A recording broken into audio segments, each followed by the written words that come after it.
മലപ്പുറം താനൂരിൽ നിന്ന് പെൺകുട്ടികളെ കാണാതായതിൽ കസ്റ്റഡിയിലുള്ള യുവാവിന്റെ അറസ്റ്റ് ഉടൻ രേഖപ്പെടുത്തും. പ്രായപൂർത്തിയാകാത്ത പെൺകുട്ടികളെ തട്ടിക്കൊണ്ടുപോകൽ, ഫോണിൽ പിന്തുടരൽ തുടങ്ങിയ വകുപ്പുകളാണ് റഹീം അസ്ലമിനെതിരെ ചുമത്തുക. കുട്ടികളുടെ മൊഴി പോലീസ് രേഖപ്പെടുത്തി. കുട്ടികളെ മജിസ്ട്രേറ്റിന് മുന്നിൽ ഉടൻ ഹാജരാക്കും.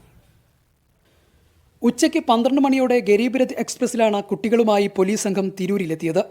തുടർന്ന് താനൂർ ഡിവൈഎസ്പിയുടെ നേതൃത്വത്തിലുള്ള പോലീസ് സംഘം കുട്ടികളുടെ വിശദമായ മൊഴി രേഖപ്പെടുത്തി.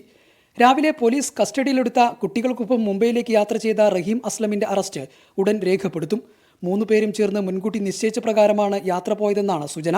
ബുധനാഴ്ച ഉച്ചയ്ക്ക് പരീക്ഷയ്ക്കെന്ന് പറഞ്ഞ് വീട് വിട്ടിറങ്ങിയ വിദ്യാർത്ഥിനികളെ പിന്നീട് കാണാതെയാവുകയായിരുന്നു. CCTV ദൃശ്യങ്ങളും ടവർ ലൊക്കേഷൻ ഉൾപ്പെടെ കേന്ദ്രീകരിച്ച് പോലീസ് നടത്തിയ അന്വേഷണത്തിലാണ് കുട്ടികൾ മുംബൈയിലേക്ക് കടന്നതായി കണ്ടെത്തിയത്. അവിടെ നിന്ന് ചെന്നൈ എഗ്മോർ എക്സ്പ്രസിൽ യാത്ര ചെയ്യുമ്പോഴാണ് പൂനെക്കടുത്തുള്ള ലോണാവാലയിൽ വെച്ച് കുട്ടികളെ RPF കണ്ടെത്തുന്നത്. തിരൂരിൽ നിന്ന് ജിഷ്ണു മിനങ്ങാടിക്കൊപ്പം ജംഷീർ കൊടിഞ്ഞി, മീഡിയ 1.